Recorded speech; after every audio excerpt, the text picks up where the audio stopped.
नमस्कार, मैं सीए भूषण चिपड़े आप सभी का बहुत बहुत धन्यवाद करता हूँ कि आपने मेरी भीष्म पर लिखी हुई कविता को खूब सराहा और खूब पसंद किया। कुछ लोगों ने मुझे रिक्वेस्ट की कि सर भीष्म के बाद अब आप कर्ण पर कुछ लिखिए। तो मित्रों, आज हम आपके सामने लेके आ रहे हैं एक कविता जिसका शीर्षक है कर्ण। अगर आपको ये कविता पसंद आए तो नीचे लाइक का बटन है, उसको ज़रूर दबाइए, सब्सक्राइब कीजिए और शेयर भी कीजिएगा। तो शुरू करता हूं। कर्ण। हृदय विदारक घटना थी वह, हृदय विदारक घटना थी वह, कथा न अब तक सुनी थी। पूत कपूत सुना था सबने, माता कुमाता न सुनी थी। पूत कपूत सुना था सबने, माता कुमाता न सुनी थी। पारितोषक था वह सूर्य का, पारितोषक था वह सूर्य का। कुंती ने सूर्य को था जीता, पर बहा दिया पारितोषक ही, और बनी रही खुद परिणीता, बनी रही खुद परिणीता। आप लोगों को ये कहानी पता होगी कि सूर्य का आशीर्वाद था कर्ण कुंती को, लेकिन लोक लाज के भय से कुंती ने कर्ण को पानी में बहा दिया और स्वयं पवित्र बनी रही थी। फिर से पढ़ता हूं कि पारितोषक था वह सूर्य का, पारितोषक था वह सूर्य का। कुंती ने सूर्य को था जीता, पर बहा दिया पारितोषक ही, और बनी रही वह परिणीता, बनी रही वह परिणीता। यादव कुल में जन्मा था वह। सुन के अचरज होगा, लेकिन कुंती विवाह के पहले यादव कन्या ही थी। यादव कुल में जन्मा था वह, कृष्ण समान रखता था। पांडव भी कहला सकता था, पर नियति से वह खोटा था, पर नियति से वह खोटा था। नदी के तट पर प्राप्त हुआ था, नदी के तट पर प्राप्त हुआ था। अधिरथ को पिता बतलाता था, नदी के तट पर प्राप्त हुआ था। अधिरथ को पिता बतलाता था। माँ राधा का प्रेम प्राप्त था, राधेय वो कहलाता था। माँ राधा का प्रेम प्राप्त था, राधेय वो कहलाता था। धनुर्विद्या की इच्छा थी, धनुर्विद्या की इच्छा थी। धनुर्धर स्वप्न संजोता था, धनुर्विद्या की इच्छा थी। धनुर्धर स्वप्न संजोता था। नगर नगर और ग्राम ग्राम फिर, नगर नगर और द्वार द्वार फिर। गुरु द्रोण को खोजा करता था, गुरु द्रोण को खोजा करता था। सूत पुत्र का दंश प्राप्त था, सूत पुत्र का दंश प्राप्त था। द्रोण का शिष्य न बन पाया, गुरु द्रोण के गुरु को खोजा, गुरु द्रोण के गुरु को खोजा। और परशुराम सा गुरु पाया, परशुराम सा गुरु पाया। मित्रों, क्योंकि गुरु द्रोण जो शिक्षा दे रहे थे वो सिर्फ कौरव पुत्रों को ही शिक्षा देने वाले थे, इसीलिए उन्होंने कर्ण को शिक्षा देने से मना किया था। लेकिन अभाव होने के बावजूद उन्होंने गुरु द्रोण के गुरु अर्थात परशुराम को खोजा और उनसे शिक्षा प्राप्त की। तो फिर से पढ़ता हूं एक बार कि सूत पुत्र का दंश प्राप्त था, द्रोण का शिष्य न बन पाया। गुरु द्रोण के गुरु को खोजा और परशुराम सा गुरु पाया, परशुराम सा गुरु पाया। पर यहां भी पूरा नहीं हुआ। एक और कलंक फिर नियति ने, एक और कलंक फिर नियति ने माथे पर कर्ण के छाप दिया। एक और कलंक फिर नियति ने माथे पर कर्ण के छाप दिया। विद्या दी थी जिस गुरु ने, उसी गुरु ने श्राप दिया, उसी गुरु ने श्राप दिया। बोले राम परशुधर कर फिर, बोले राम परशुधर कर फिर। यह विद्या यश दिलवाएगी, पर अंतिम समय में तुमको यह विद्या ही काम न आएगी। अंतिम समय में तुमको यह विद्या ही काम न आएगी। जब परशुराम को पता चला था कि कर्ण ने झूठ बोलकर उनसे विद्या प्राप्त की है, तब गुस्से में आके परशुराम ने उनको श्राप दिया था कि अंतिम समय में ये विद्या तुमको काम नहीं आएगी। फिर से पढ़ता हूं कि बोले राम परशुधर कर फिर। यह विद्या यश दिलवाएगी, पर अंतिम समय में तुमको यह विद्या भी काम न आएगी, विद्या भी काम न आएगी। विद्या लेने के बाद फिर कर्ण हस्तिनापुर पहुंचते हैं। तो पहुंचा युवान हस्तिनापुर जब, पहुंचा युवान हस्तिनापुर जब। मुख पर सूर्य चमकता था, रक्षण करते थे कुंडल और स्वर्ण कवच भी दमकता था। रक्षण करते थे कुंडल और स्वर्ण कवच भी दमकता था। सूर्य देव की आभा सा वह, सूर्य देव की आभा सा वह खिलता और निखरता था। पर चांदनी जैसा फिर वह शीतल मन भी रखता था, पर चांदनी जैसा फिर वह शीतल मन भी रखता था। दुर्योधन की कुटिल चाल वह, दुर्योधन की कुटिल चाल वह भोला पढ़ ना पाया। बंधा रहा मित्र ऋण में जीवन भर, स्वयं का कुछ ना गढ़ पाया, स्वयं का कुछ ना गढ़ पाया। हस्तिनापुर में जब रंगभूमि सजी गई थी और कर्ण का अपमान हुआ था, तब दुर्योधन ने कर्ण को सम्मान दिया, उसको राज्य दिया, लेकिन उसकी पीछे की नीयत अलग थी।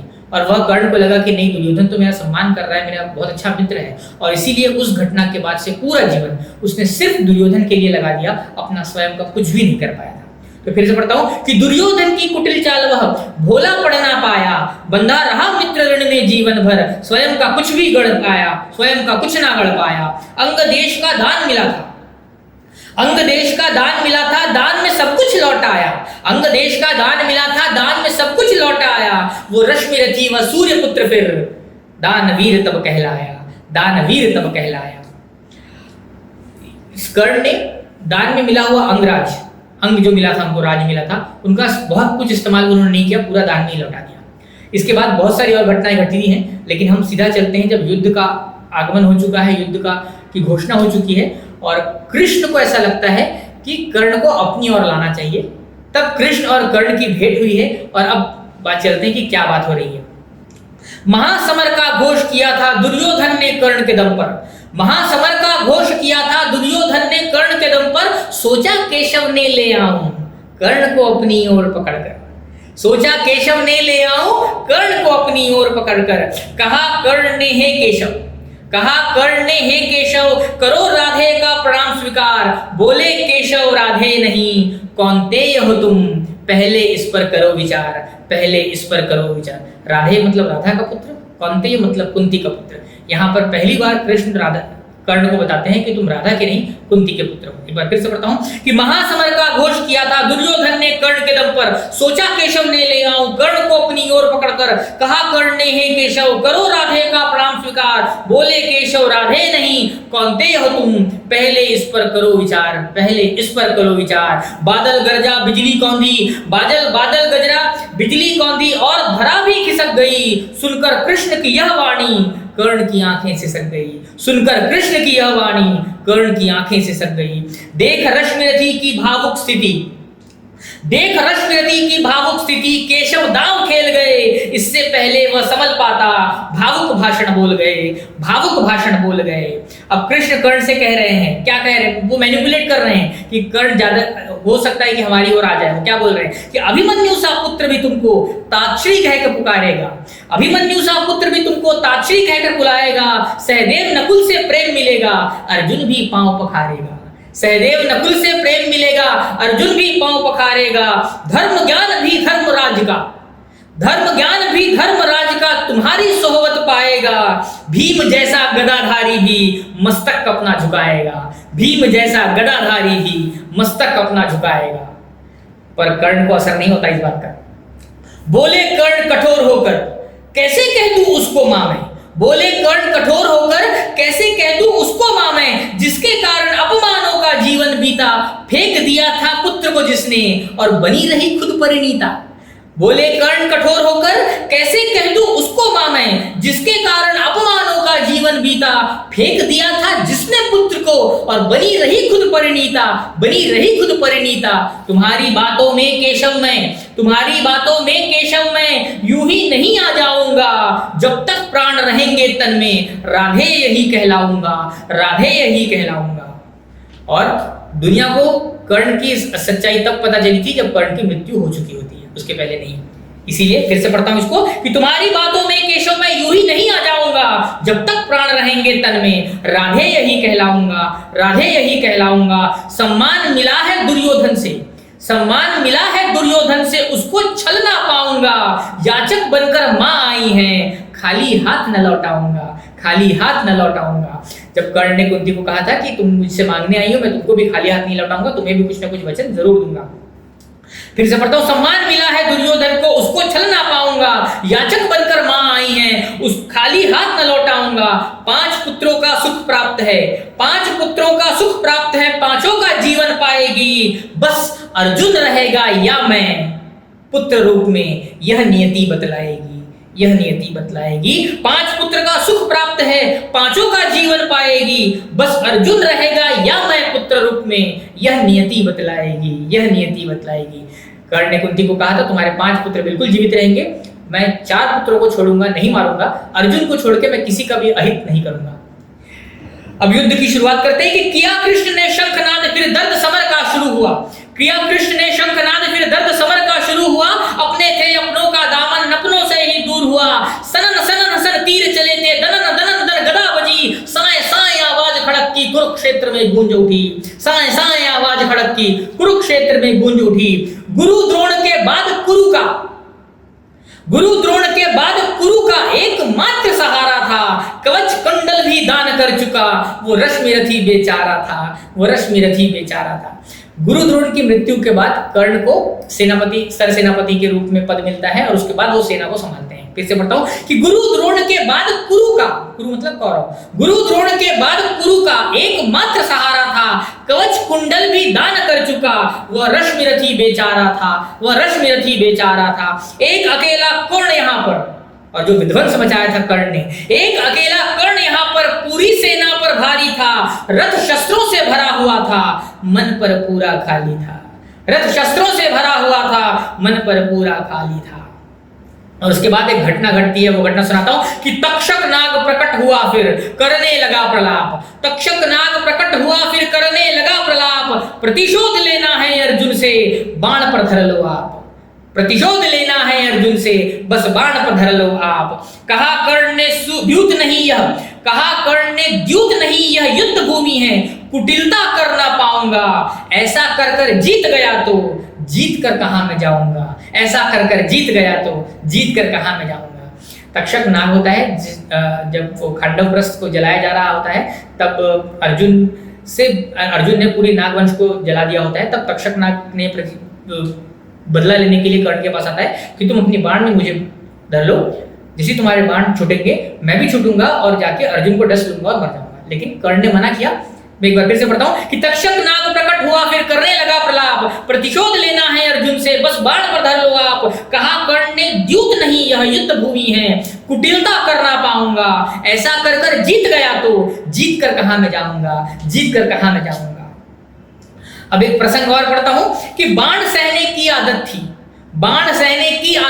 घाव न कष्ट देते थे, पर शल्य के व्यंग बाण थे, कलेजा चीर देते थे।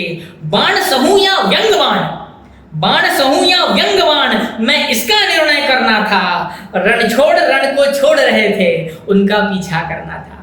रणछोड़ अर्थात कृष्ण की आदत थी कि जीतने के लिए वो जरूरी नहीं है कि लड़ाई करते थे, कभी कभार वो युद्ध छोड़कर भी जीत जाया करते थे। और इसीलिए जिस जगह पर कर्ण और अर्जुन का युद्ध हो रहा था, कृष्ण वहां से अपना रथ भगा के ले जाते हैं और दूसरी जगह ले जाते हैं जहां पर गीली मिट्टी हो और कर्ण का रथ का पहिया वहां पर फंस जाए।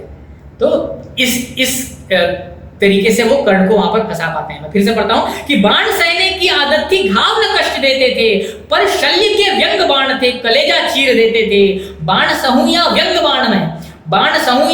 बाण में इसका निर्णय करना था, रण को छोड़ रहे थे, उनका पीछा करना था। हवा से बातें करता रथ अब सहसा भूमि में धस गया, नियति का वह काल सर्प फिर से रश्मि रथी को डस गया। कहा कर्ण ने, हे अर्जुन, धर्म का पाठ पढ़ा है तुमने, अपना धर्म निभाओ। रथ का पहिया निकाल लूं पहले, निहत्ते पर बाण न चलाओ। कर्ण, वो प्रसिद्ध चित्र आपको याद होगा, जब धरती में फंसा हुआ चक्र निकालने का प्रयास करते हैं कर्ण और अर्जुन बाण तान रहा होता है, तब वो याचना करते हैं कि अभी मत लड़ाई करो, मेरे को पहिया निकाल लें दो, फिर लड़ाई करना। फिर से कहता हूं कि कहा कर्ण ने, हे अर्जुन, धर्म का पाठ पढ़ा है तुमने, अपना धर्म निभाओ, रथ का पहिया निकाल लूं पहले, निहत्ते पर बाण न चलाओ। यह सुनकर फिर बोले केशव, आ गए फिर से कृष्ण जी, यह सुनकर फिर बोले केशव, धर्म की बात करते हो तुम, क्या मृत्यु से डरते हो तुम? कहां गया था धर्म तुम्हारा, जब चीर हरण करवाया था? भूल गए क्या अभिमन्यु को, घेर कर तुमने मारा था। धर्म की बात करते हो तुम, क्या मृत्यु से डरते हो तुम? कहां गया था धर्म तुम्हारा, जब चीर हरण करवाया था? भूल गए क्या अभिमन्यु को, घेर कर तुमने मारा था। कर्ण की बातों को अर्जुन तुम मन से तनिक न लगाओ, धर्म अधर्म सब मुझ पर छोड़ो, झटपट बाण चलाओ। अब बस अंत करता हूं मैं कि भूला अपनी सारी विद्या, भूला अपनी सारी विद्या, गुरु का श्राप याद किया, वीर गति को प्राप्त हुआ और संतोष का आभास किया। वीर गति को प्राप्त हुआ, फिर संतोष का आभास हुआ। जब बाण लग गया उसके बाद जब उसकी मृत्यु होती है तो बहुत संतुष्टि से कर्ण की मृत्यु होती है। तो पढ़ता हूं और अंत में एक और पॉइंट कि जाते जाते मित्र पुत्र वह।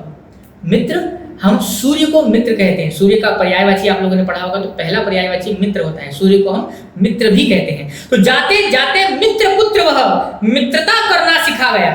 जाते जाते मित्र पुत्र वह मित्रता करना सिखा गया। पता था मित्र हारेगा ही, फिर भी साथ निभा गया, फिर भी साथ निभा गया। धन्यवाद। अगर कविता पसंद आई हो तो नीचे लाइक का बटन है, जरूर लाइक दबाइएगा, सब्सक्राइब कीजिएगा चैनल को और शेयर भी कीजिएगा। धन्यवाद।